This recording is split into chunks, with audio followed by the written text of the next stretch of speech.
नमस्कार दोस्तों, मेरी वीडियो पर आपका स्वागत है। दोस्तों, आज मैं आपके सामने भारत के असली इतिहास को खोल के रखने जा रहा हूँ। इससे पहले मेरा आप पहले वीडियो आर्यों का सच भाग 1 जरूर देखें और सुनें। अब मेरा ये है आर्यों का सच भाग 2।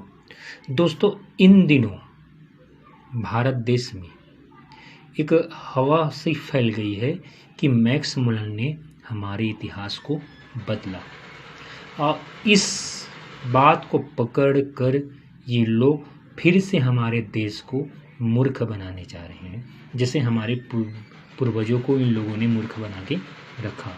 मैं बता देना चाहता हूँ कि मैक्स मुलर ने एक लेटर लिखा था इंग्लैंड सरकार को कि अगर भारत को गुलाम बनाना चाहते हो तो यहाँ की इतिहास और संस्कृति को बदलो। लेकिन जब ये इंग्लैंड भेजा मैक्स मुलर ने, तो वहाँ के जो गवर्नर थे उसने कह दिया कि भारत का इतिहास बहुत सुंदर है और भारत का संस्कृति भी सुंदर है, हम उसमें बदल नहीं सकते। क्लियर कर दिया। अब उस लेटर का ये लोग सहारा लेकर मैक्स मुलर को इस तरह बदनाम कर दिए हैं कि ये लोग कह रहे हैं कि इतिहास बदल दिया गया है और इसका सहारा लेकर ये लोग फिर षड्यंत्र कर रहे हैं कि आर्य यहीं के थे और आप लोग उसके बहकावे में आ जा रहे हैं। दोस्तों, उसको जाल को समझो। ये लोग मीठी मीठी बाणी बोलकर तरह तरह का एविडेंस देकर आपको वही जाल, क्योंकि ये लोग बोलने में माहिर होते हैं भाई, और तुम आंख बंद करके बैठे हो। हिंदू धर्म और हमारी भारतीय संस्कृति, और इन लोग उस अंग्रेजों का नाम लेकर आपको ये लोग बेवकूफ़ बना रहे हैं। मैक्स मुलर ने कोई इतिहास नहीं बदला, हाँ कोशिश जरूर किया था लेकिन मना कर दिया, तो मैक्स मुलर बैठ गए और उसने इतिहास को नहीं बदला है। उस लेटर का सहारा लेकर ये लोग आपको बेवकूफ़ बना रहे हैं। इतिहास को बदला है ऐसा कहकर आपको बेवकूफ़ बना रहे हैं। इतिहास नहीं बदला है। इन लोग के जाल, इन लोग के शब्द वाक है, शब्द बाण है, ये लोग ऐसे ही बाल कर रहे हैं। आजकल कुछ लोग हैं यूट्यूब में जो इतिहास की बहुत अच्छी शब्दों का मिक्सिंग करके एकदम बेहतरीन वाक में जुबान के साथ इस तरह बोलते हैं कि मानो इतिहास की जानकारी उसके बाद ढेर सारा हो और आप उसके चक्कर में आ जा रहे हो। दोस्तों, मैक्स मुलर ने हमारा कोई इतिहास नहीं बदला। ये लोग उसको पकड़कर जाल रच रहे हैं ताकि आपको इस एक बार फिर मूर्ख बनाया जा सके, जैसे हमारे पूर्वजों को इन लोगों ने बना के रखा था। मैक्स मुलर ने कोई इतिहास नहीं बदला, क्योंकि अब मैं जो सबूत ला रहा हूँ महत्वपूर्ण, इससे पूरा भारत का इतिहास खुल जाएगा। जी हाँ, मैं ला रहा हूँ सबूत के तौर में राहुल संस्कृत्यायन की पुस्तक ओल्गा से गंगा, एक ऐसा पुस्तक है। इससे पहले मैं बता देना चाहता हूँ कि राहुल संस्कृत्यायन कौन है। जी हाँ, राहुल संस्कृत्यायन ना कोई ईसाई है ना कोई मुसलमान है, क्योंकि अगर वो ईसाई और मुसलमान होते तो ये लोग फिर कह देते कि ये लोग हमको तोड़ने के लिए पुस्तक लिखा है। तो शुक्रिया है कि राहुल संस्कृत्यायन खुद एक ब्राह्मण थे। खुशी की बात ये है क्योंकि अब उस पर कोई शक नहीं होगा। जी हाँ, क्योंकि लोग चाल चलते हैं ना। अगर ओल्गा से गंगा को कोई मुसलमान ईसाई लिखता तो कह देते कि ये देश को तोड़ने के लिए लिखा है। अब यहाँ पर जो ओल्गा से गंगा लिखा है, पुस्तक ओल्गा से गंगा, वो राहुल संस्कृत्यायन ने लिखा है और वो खुद एक ब्राह्मण थे। उसका मूल नाम था केदारनाथ पांडे। बाद में वे जब बौद्ध धर्म अपनाए, क्योंकि जब उसको पता चला अपने असली ब्राह्मण पूर्वजों के करनी के बारे में, तो उसको नफरत सा होने लगा ब्राह्मण धर्म से और वे बौद्ध धर्म अपना लिए, खुद ब्राह्मण होके। बौद्ध धर्म अपनाने का एक और उनका मकसद था उनकी साहित्य को, पाली और प्राकृत भाषा को समझना, और उसने इस तरह नॉलेज लिया और इस तरह उसने भारत के इतिहास को समझा। मैं बता देना चाहता हूँ, राहुल संस्कृत्यायन जिसको 26 भाषा का ज्ञान था और अपने जीवन काल में ढेर सारा पुस्तक लिखने का रिकॉर्ड उसके पास है, उसका मुकाबला आज तक कोई राइटर, कोई लेखक नहीं कर पाया। भले उनका नाम ज़्यादा है, लेकिन राहुल संस्कृत के नाम को छुपाने का मकसद ये है कि ये लोग चाहते हैं उसका नाम सामने ना आ पाए आप लोगों के पास। क्योंकि अगर राहुल संस्कृतायन का जो पुस्तक है ओल्गा से गंगा, अगर हर भारतीय उसको पढ़ने लग जाए तो इन लोगों का पूरा जाल खत्म हो जाएगा। तो राहुल संस्कृतायन एक जिसको भारत देश में महापंडित को उपाधि मिला गया है, अब सर्च करके देख लेना है नेट में। और तत्कालिक सरकार ने उस समय उसने उनको पद्म विभूषण अवार्ड से, पद्मश्री अवार्ड से नवाजा गया है, और विदेशों में भी कई अवार्ड मिला है उसको। वे रूस गए, यूरोप गए, वहाँ के रूस के विश्वविद्यालय यूनिवर्सिटी में पढ़ाए, तिब्बत गए, चीनी वहाँ की बौद्ध धर्म के साहित्यों को पढ़ा।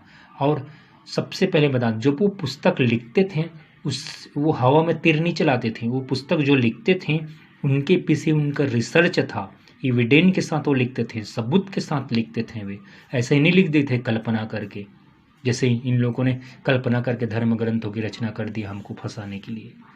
ऐसा नहीं लिखते। राहुल संस्कृतायन ने हर एक लेख के पीछे एक बहुत रिसर्च किया है, इसलिए वो जीवन भर घूमे, हर संस्कृति गए, विदेश गए, वहाँ के कल्चर को सीखा, भाषाओं को सीखा। इसलिए 26 भाषा का ज्ञान था उसके पास, और ढेर सारा पुस्तक लिखने का रिकॉर्ड है। इनमें से एक है ओल्गा से गंगा, जिसने भारत के इतिहास को खोल के रख दिया और इन लोगों को पूरा नंगा करके छोड़ दिया। तो भाई इस बात को समझना है हमको इतिहास को जानना है। मेरे साथ वीडियो में बने रहिएगा, क्योंकि आज मैं भारत के असली इतिहास को आपके सामने ला रहा हूँ। और राहुल संस्कृतायन है, जो एक पंडित होते हुए भी उसने उस समय के ब्राह्मणों का खेल। देखो, मैं एक इंसान या धर्म को मानता हूँ, मैं जात पात को नहीं मानता। ब्राह्मण में भी अच्छे लोग हैं, जैसे कि राहुल संस्कृतायन एक ब्राह्मण होकर भी उसने भारत के असली इतिहास को समझा, रिसर्च किया, जिंदगी भर घूमे फिरे, 26 भाषा ज्ञान लिया, तरह तरह के साहित्य को पढ़ा, देश गए, तिब्बत गए, रूस गए, यूरोप गए, सब जगह घुमा, वहाँ कल्चर को सीखा, वहाँ की लोक गाथाओं को, पुस्तकों को पढ़ा और एक रिसर्च किया। और रिसर्च करने के बाद पुस्तक लिखा है ओल्गा से गंगा। रिसर्च के साथ लिखा है उसने, इसलिए उसकी पुस्तक में कोई शक नहीं किया जा सकता। और इन लोग मैक्स मुलर हमारे इतिहास को बदल दिया, ऐसा अगर तुम लोग को बेवकूफ़ बनाया जा रहा है। तो ओल्गा से गंगा जरूर पढ़िएगा वो पुस्तक। और अभी मैं ओल्गा गंगा से ही कुछ एक नोट्स बनाया हूँ, ताकि आपको शॉर्ट ढंग से बता सकूँ। बहुत सारा पुस्तक है, ढेर सारा हम नहीं बता सकते, लेकिन इस शॉर्ट में मैं यहाँ पर कुछ मेहनत किया हूँ, ताकि शॉर्ट में हम उसके सारांश में आपके सामने ला लूँ। तो एक बार आपसे निवेदन है भाई, आप लोग पढ़ो, क्योंकि अगर आप अपना सही इतिहास नहीं जानोगे तो भविष्य नहीं बनाओगे, और फिर इन लोग के गुलाम बनने जा रहे हो। मैक्स नाम लेकर आर्य यहीं के कहकर आपको फिर बेवकूफ़ बनाया जा रहा है हिंदू धर्म के नाम लेकर। तो आज आपको पढ़े लिखे समाज से मैं ज़्यादा निवेदन करना चाहता हूँ कि एक बार राहुल संस्कृतायन ओल्गा से गंगा जरूर पढ़िए। वो खुद एक ब्राह्मण होते हुए उन्होंने ब्राह्मणों के खेल को यहाँ पर पर्दान्यास कर दिया, खोल के रख दिया है उनके पूरे जाल को ओल्गा से गंगा में। और एक असली इतिहास उसकी पुस्तक में मिलेगा। अभी मैं बता रहा हूँ, मेरा पहला वीडियो देखना आर्यों का सच, उसमें भी मैं पुस्तक मैंने बताया हूँ, हमें उसमें 2000 ईसा पूर्व आर्यों का अस्तित्व मिलता है। 2000 ईसा पूर्व, उससे पहले नहीं। भारत में आर्यों का समय 2000 ईसा पूर्व है, भारत में ना, उससे पहले आर्य बाहर थे। अब यहाँ दूसरे भाग में मैं राहुल संस्कृतायन का पुस्तक जो ओल्गा से गंगा है, उसका पुस्तक के सहारा लेकर उसके एक शॉर्ट निकाला हूँ मैं, और एक नोट्स बनाया हूँ शॉर्ट में, ताकि सारांश समझ पाएँ। तो वीडियो में ज़रूर बने रहिएगा। हो सके अगर वीडियो लंबा होगा तो हम इसका तीसरा भाग जरूर लाएंगे। देखता हूँ कितना लंबा वीडियो बनता है दोस्तों, तो बनी रहेगा। ओल्गा से गंगा में राहुल संस्कृतायन ने बताया है, समझ गए ना, नानमुन आदमी नहीं है और राहुल संस्कृतायन, हालांकि संसार में नहीं है, लेकिन उसको महापंडित की उपाधि पद्मश्री अवार्ड से नवाजा गया। उसका पुस्तक है, आप ले सकते हैं। तो ओल्गा से गंगा, इसका टाइटल ये है कि आर्य ओल्गा से कहाँ आए, गंगा के क्षेत्रों में आए, इसलिए पुस्तक का नाम है ओल्गा से गंगा। ओल्गा जो कि यूरोप का एक जगह है जहाँ पर आर्य रहते थे। ये उस समय का पाषाण युग का समय है, जब पत्थरों का चलन था, लोहे का ज्ञान, तांबा का ज्ञान नहीं था। तो ओल्गा, ये था पहला आरंभिक काल। ओल्गा से गंगा।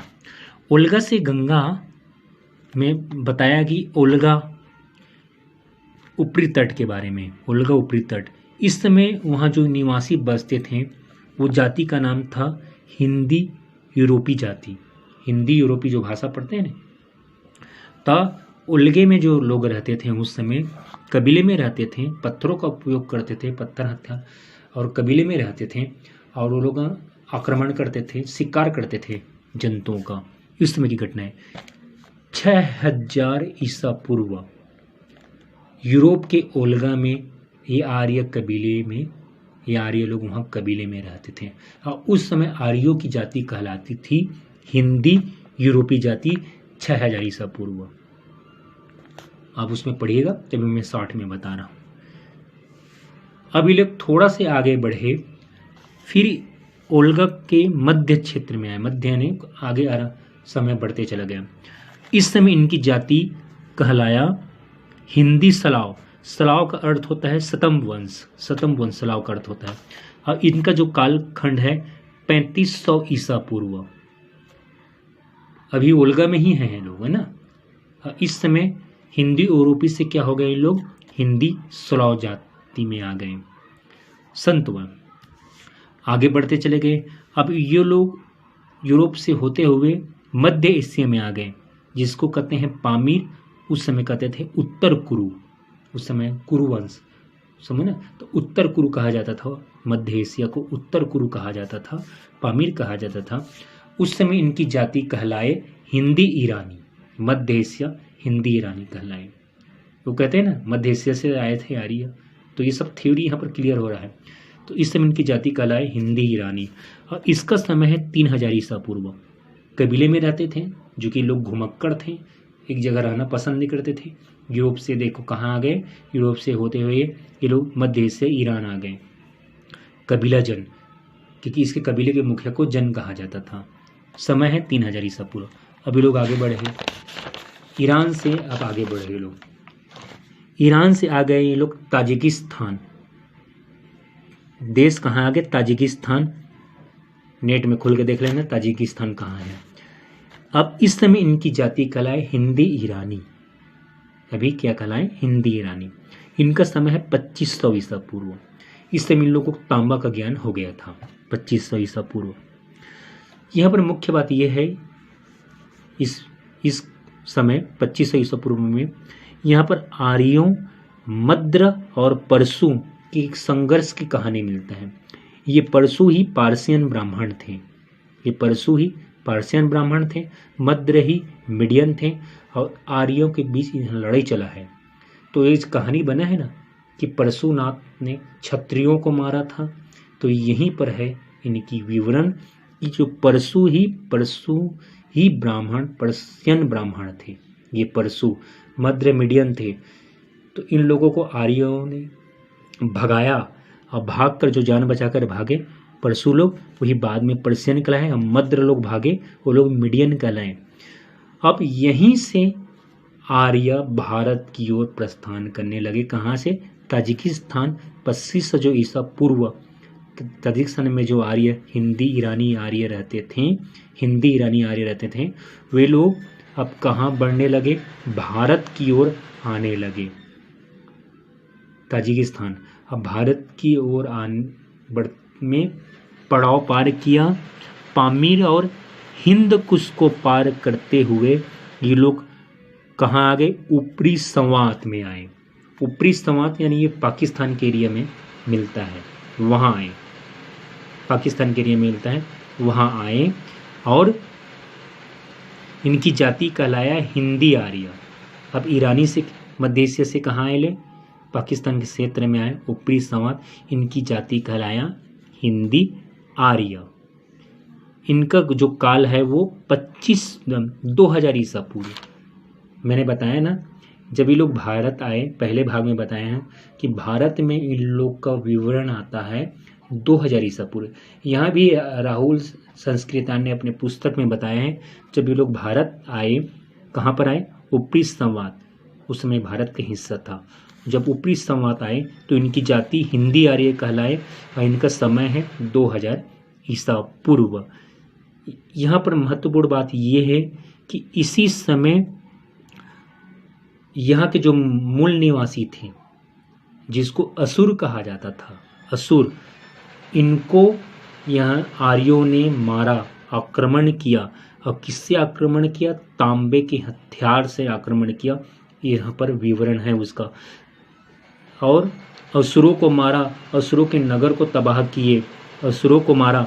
और इसी 2000 ईसा पूर्व में प्रथम असुरों का पतन का विवरण मिलता है राहुल की इस पुस्तक के अनुसार। यानी ये तय होता है कि यहाँ के मुख्य निवासी भारत के असुर थे, मुख्य निवासी असुर थे। और 2000